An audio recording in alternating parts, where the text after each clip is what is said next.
Bueno, efectos sobre la planta que pueden llegar a generar las enfermedades, ¿cierto? ¿Por qué una planta se enferma de alguna forma? Habíamos dicho que es porque manifiesta algún problema metabólico u hormonal, ¿cierto? O fisiológico que impide el normal funcionamiento de ella, ¿cierto? Ay, estos perros nos vuelven locos, espérenme un segundito.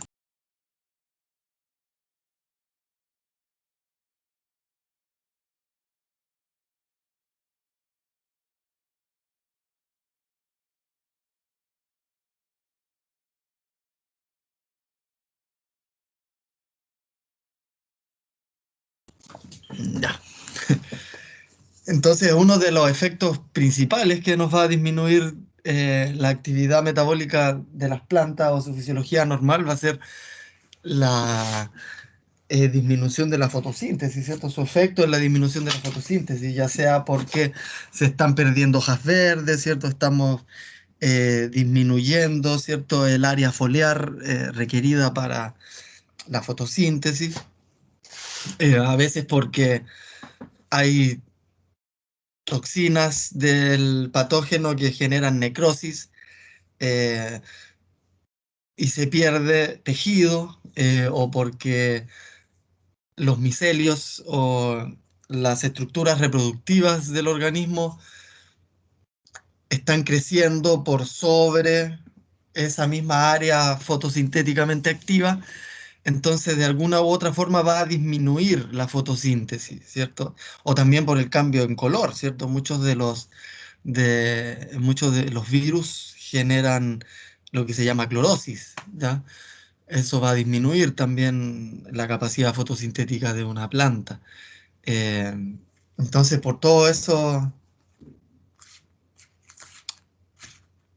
esos efectos, como les decía, por un lado, o directamente es por pérdida de biomasa a través de predación de áreas sintéticamente activas, o porque le va a interferir, ya sea por que la cubre, ¿cierto? O por algún efecto de toxina, o por disminución, ¿cierto? De la clorofila, la tasa fotosintética y la tasa de generación, por ende, de todos los fotosintatos de los cuales va a depender la planta para su actividad metabólica y fisiología normal, ¿cierto? Si no va a poder sintetizar, por ejemplo, las hormonas, entonces va a tener problemas. Otro importante problema más común es el generado en la translocación de agua y nutrientes, ¿cierto? Ustedes saben que el agua y los nutrientes de la planta se mueven a través del xilema,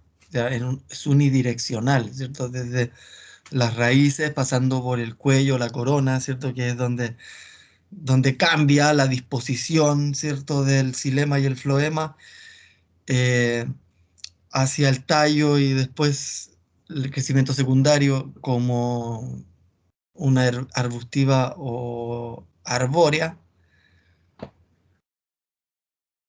A través del xilema se van acumulando biomasa de estos organismos que comienzan a crecer y a sobrevivir y a diseminarse a través de la planta desde allí. Y desde allí después poder alimentarse de ella, ¿cierto? Cuando estos organismos, generalmente hongos y bacterias, eh, nemátodos también, comienzan a moverse a través del xilema, deja de moverse de normal forma el agua y las sales.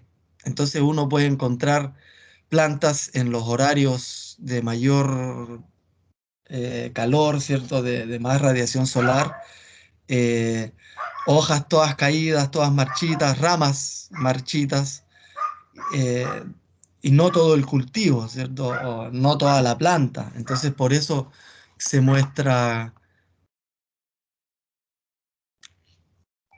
en solo una parte. ¿Mm? Denme un segundito.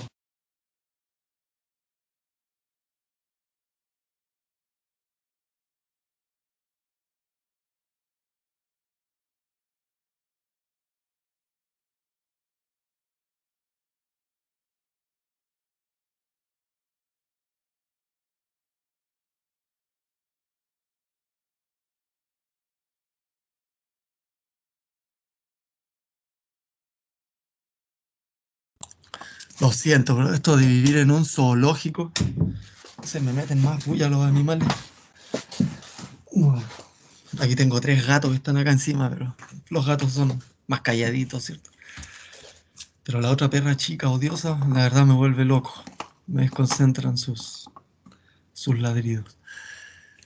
Bueno, la absorción de agua por las raíces también puede ser perjudicada, especialmente en ataques de nemátodos. Estos nemátodos que pueden romper tejidos, ¿cierto? Necrosan a las raíces, luego en este tejido roto puede ingresar un hongo que también va a empezar a podrir el tejido de las raíces. Entonces, una planta mayor, una planta grande, va a tener, ¿cierto?, esa canopia que proporcionalmente va a estar exigiendo agua y sales desde la raíz. Entonces, si yo disminuyo importantemente la biomasa de las raíces, la proporción de agua que va a poder absorber no va a ser la suficiente para lograr satisfacer a toda la canopia. Entonces la planta también va a tener este problema de...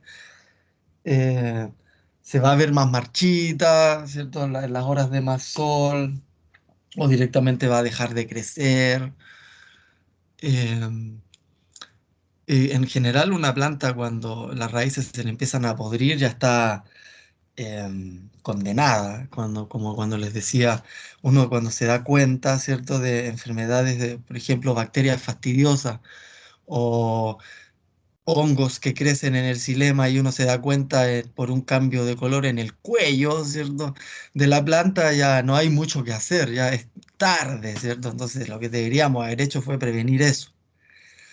Entonces, cuando tenemos este tipo de enfermedades que generan ese tipo de problemas, es porque ya estamos condenados, ¿cierto? Ya la pobre planta la van a ver morir, ¿cierto? Y al final lo que ustedes lograron observar como síntomas y signos fueron los últimos suspiros de la pobre planta, ¿m?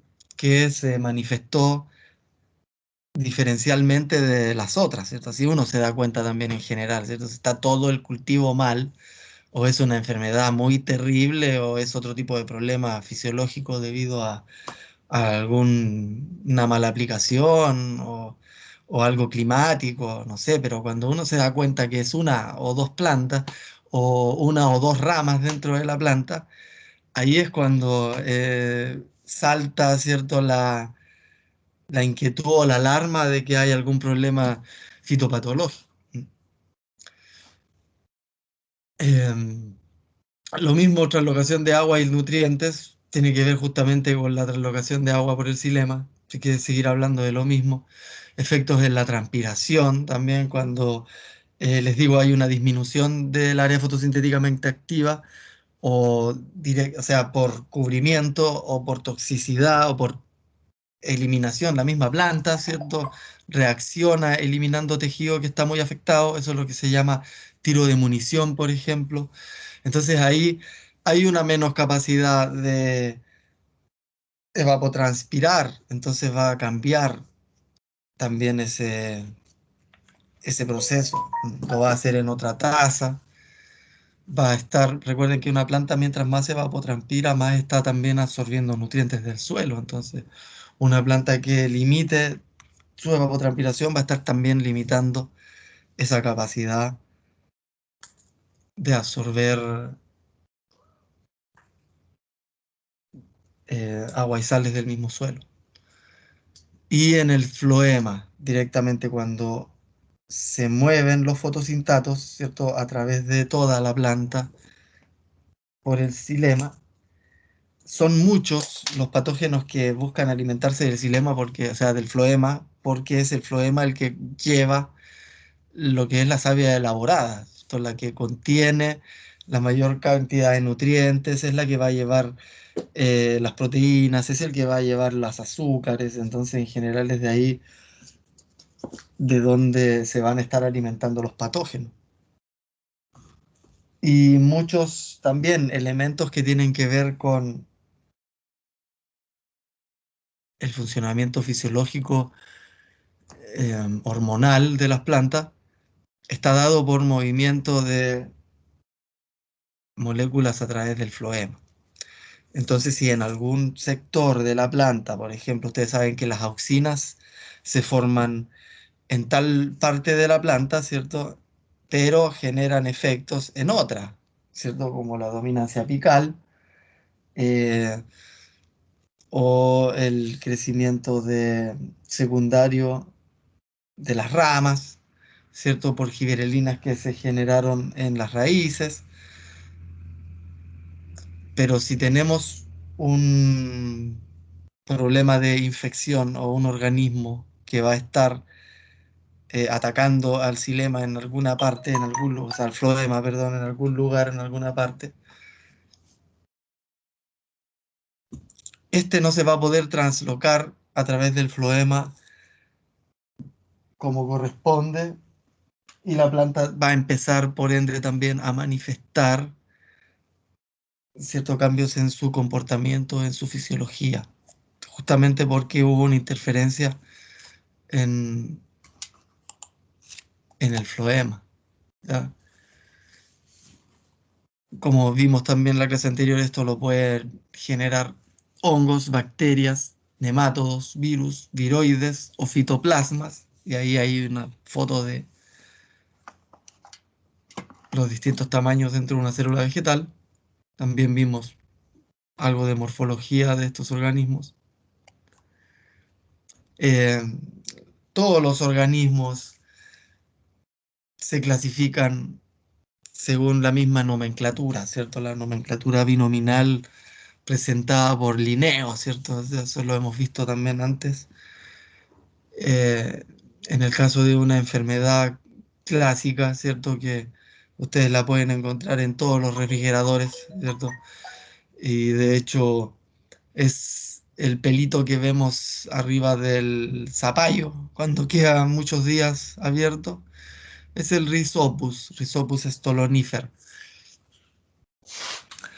Bueno, este organismo pertenece al género Rhizopus de la familia Mucoraceae del orden Mucorales, de la clase Zygomycetes, del phylum Zygomicota, del reino Fungi, ¿cierto? Y así podemos clasificar al todos los organismos vivos, ¿ya? ¿Cómo podríamos clasificarnos a nosotros? ¿Alguien sabe? ¿Qué reino somos nosotros? ¿Mm? Animal. Reino Animalia, ¿cierto? Perfecto. ¿Qué phylum?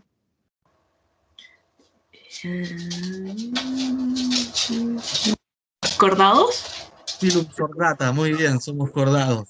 ¿Qué clase? ¿Mamífero? Exacto, clase Mamalia. ¿Qué orden?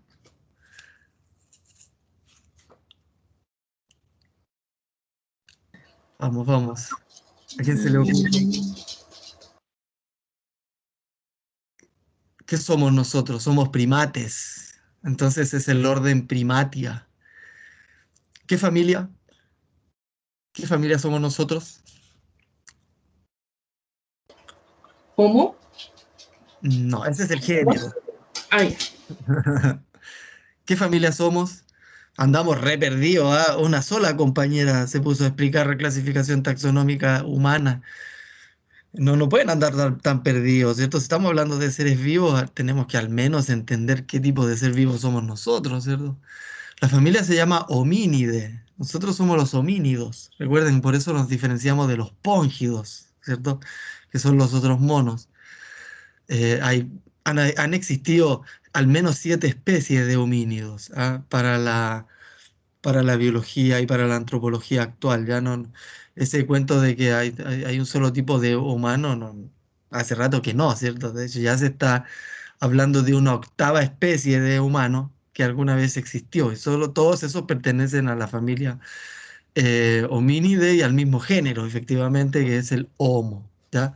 Y la especie es Homo sapiens, Homo erectus, Homo habilis. Hay varios que han sido descritos para la especie humana, pero actualmente somos el Homo sapiens, ¿cierto? Yo no sé si realmente seremos el hombre que piensa, ¿ya?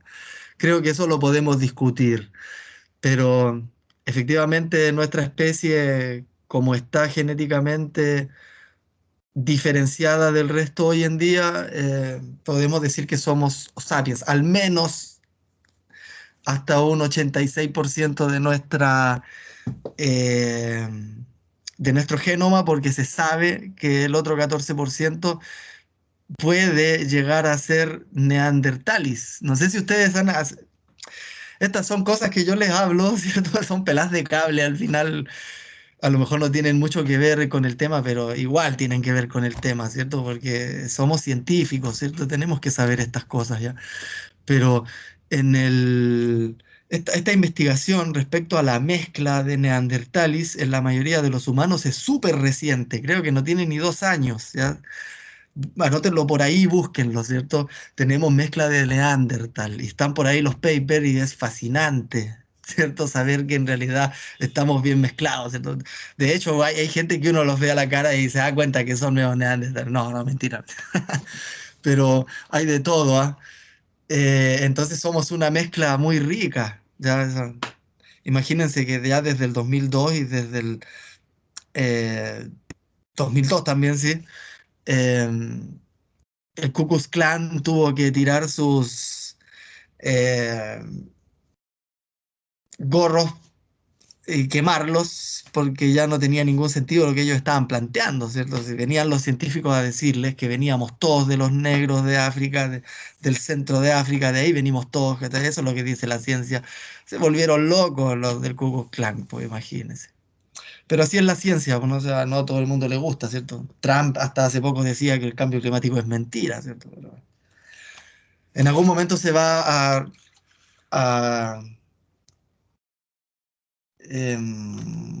revalorizar de nuevo la ciencia en el desarrollo humano, ¿cierto? Y espero que eso sea pronto. Pero bueno, entonces nosotros somos del reino Animalia, del filum Chordata, de la clase Mammalia, del orden Primatia, de la familia Hominidae o Hominide, del género Homus, Homo y la especie Homo sapiens. ¿Ya? Así que eso también, denle vuelta al tema de la taxonomía, tanto de plantas, de animales y de bichos, porque los va a perseguir el resto de su vida. De hecho, es importante entender filogenéticamente muchas veces cuáles son los tratamientos, justamente por su cercanía filogenética. ¿Ya? Entonces ustedes pueden asumir que si un bicho que pertenece a tal familia fue, es vulnerable o resistente a tal tipo de control, y ustedes tienen otro bicho que es desconocido, pero es de la misma familia, entonces les va a servir saber de qué familia es, ¿cierto? Porque les va a permitir visualizar espectros de control mucho más efectivos. Recuerden que en el mundo de la fitopatología y el control de plagas, lo que vale es ir descartando la opción más probable, ¿cierto? Eso ocurre en la medicina también. Entonces, de esta misma forma tenemos que ir eh, mezclando todo, ¿cierto? Tenemos que entender todos estos aspectos, ¿cierto? Cuando hablamos de fitopatología, en realidad hablamos de ecología, fisiología vegetal, fisiología de los microorganismos, ¿cierto? Hablamos de física del suelo, hablamos de condiciones agrometeorológicas, y todo eso lo tenemos que mezclar, ¿cierto? Para poder visualizar alguna forma de control o de prevención.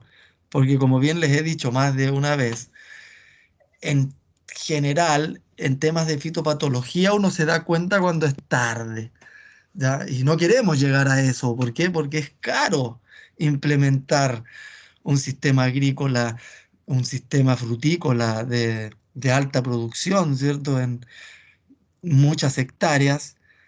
Es mucha la plata que ahí se están jugando, ¿cierto? Entonces aquí es primordial saber hacer bien la prevención de todo tipo de aspectos, ¿cierto? Que puedan ser probables problemas en el futuro, ¿cierto? De eso se trata al fin y al cabo ser un ingeniero agrónomo, ¿cierto? Comprender todos estos aspectos con el fin de lograr una producción eficiente, eh,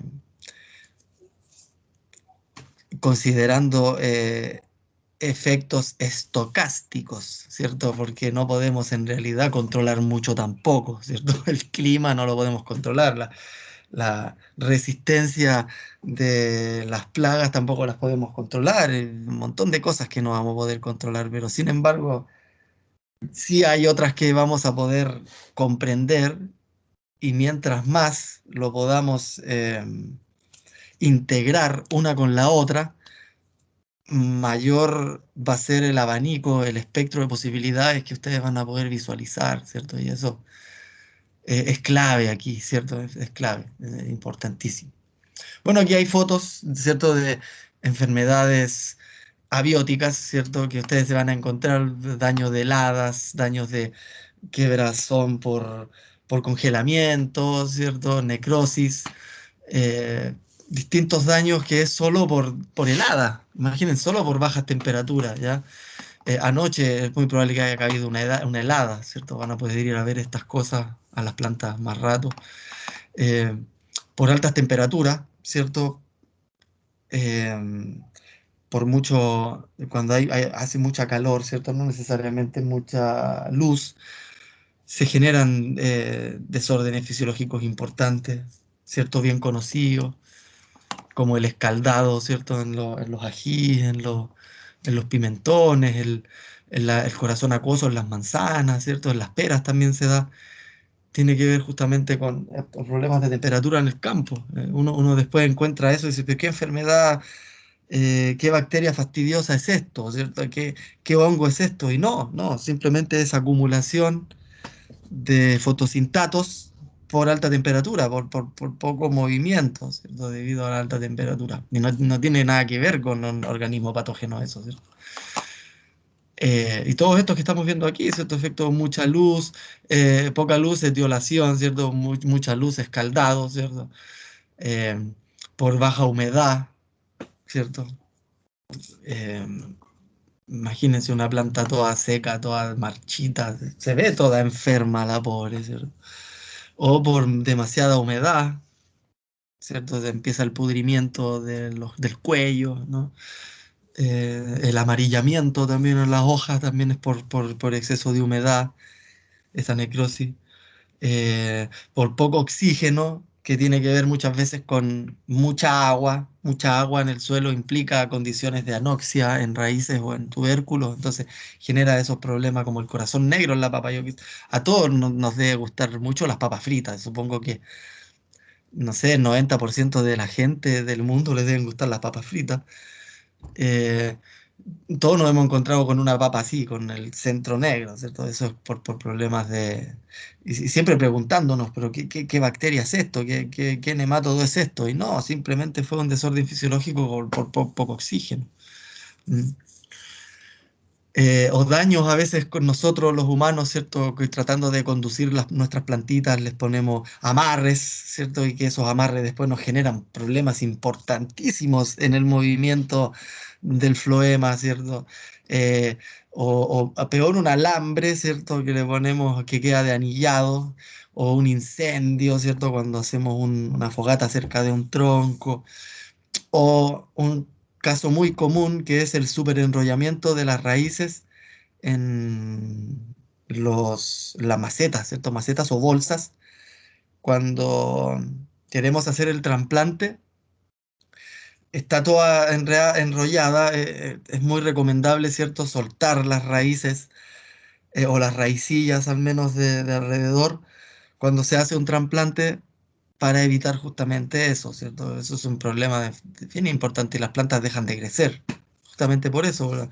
Se enrolló sobre sí mismo la raíz principal y ya no va a poder crecer más, se va a poder desarrollar más. Aquí tenemos por daños de contaminación del aire, ya puede ser por aplicación de algún tipo de herbicida o muchas veces por el tratamiento que se utiliza en las agroindustrias o tratamientos que se utilizan post cosecha, maquinaria que libera gases muy tóxicos, o no sé, hay estudios, por ejemplo, del efecto de los yales o la grúa montacarga, ¿cierto? En la producción de etileno y cómo esto acelera en el manejo de las cámaras de frío, entonces no son muy recomendables los montacargas en las cámaras de frío, justamente por esta producción de etileno. Imagínense el nivel de cosas que se pueden entremezclar, ¿cierto? Cuando estamos hablando de aspectos de fitopatología, ¿ya? Eh, Ni hablar de los daños que pueden generar la toxicidad de elementos químicos mal aplicados, ¿cierto? Si hacemos una mala aplicación, una mala aspersión, o lo que vamos a aplicar no está en su concentración adecuada, va a generar un problema también de enfermedad, ¿cierto? Sin que sea una infección por algún ser vivo. Daño por herbicida, imagínense, los herbicidas están hechos para dañar plantas. Entonces imagínense si a sus plantas de cultivo les cae herbicida, también se van a enfermar, ¿cierto? Por más que existan plantas o herbicidas sistémicos o herbicidas selectivos que están muy de moda, ¿cierto? Herbicida de hoja ancha, herbicida de hoja angosta y todas esas cosas. De alguna u otra forma igual pueden llegar a perjudicar, ¿cierto? A largo o a corto plazo a la planta. Ya, de hecho, hace poco, hace como 2 años, llegó un productor un día a conversarme en realidad, no a consultarme, simplemente me estaba conversando de que tenía maicillo, ya una enfermedad, o sea, una maleza muy común en cultivos de maíz. Y fue a consultar a estas empresas que te venden cosas y las empresas siempre te van a querer vender algo, ¿cierto? Es obvio, ¿cierto? Te van a asesorar para venderte. Entonces al caballero le dieron un herbicida específico para maicillo. Y él fue y aplicó herbicida para maicillo en su cultivo de maíz. Yo pensaba dentro de mí cuando este caballero me contaba, yo decía, no, no se le cruzará por la mente que maíz y maicillo puedan tener algún tipo de parecido, aunque sea en el nombre, o de cercanía taxonómica, ¿cierto? Como para poder entender, qué sé yo, que eh, iba a dañar de la misma forma, ¿cierto? Prácticamente es lo mismo, botánicamente un maíz de un maicillo. El caballero perdió como 2 millones de pesos por hectárea solo en semillas, en manejo del suelo y en los productos que ya había alcanzado a aplicar, ¿cierto? Que eran fertilizantes y distintas cosas, fungicidas. Había aplicado un montón de cosas ya en estos sistemas de paquetes tecnológicos convencionales, ¿cierto? Entonces el caballero ya se había gastado preparando el suelo en semilla, en fungicida para la semilla, en herbicida para de emergencia y cuestiones, hasta que se le ocurrió aplicar esta cuestión para el maicillo y perdió todo, ¿cierto? Cosas tan simples, ¿ya? A veces no es ni necesario, pero al final terminó enfermando sus plantas a muerte usando herbicida. Por deficiencia de nutrientes es lo más común, ¿cierto? Es lo que yo les decía siempre, esa es la causa más o menos probable. ¿Se acuerdan cuando veíamos que primero era mirar el suelo y segundo hacer análisis foliares justamente para saber esto? Si existe o no algún tipo de deficiencia de nutrientes. De ahí pueden ver distintas fotos de cómo hay distintos tipos de esto, ¿cierto? A ver, ya estamos casi en la hora. Déjenme que voy a ver cuánto nos queda. Nos queda la mitad, así que no creo que podamos avanzar. Vamos a seguir la próxima clase. Voy a detener la grabación. Entonces,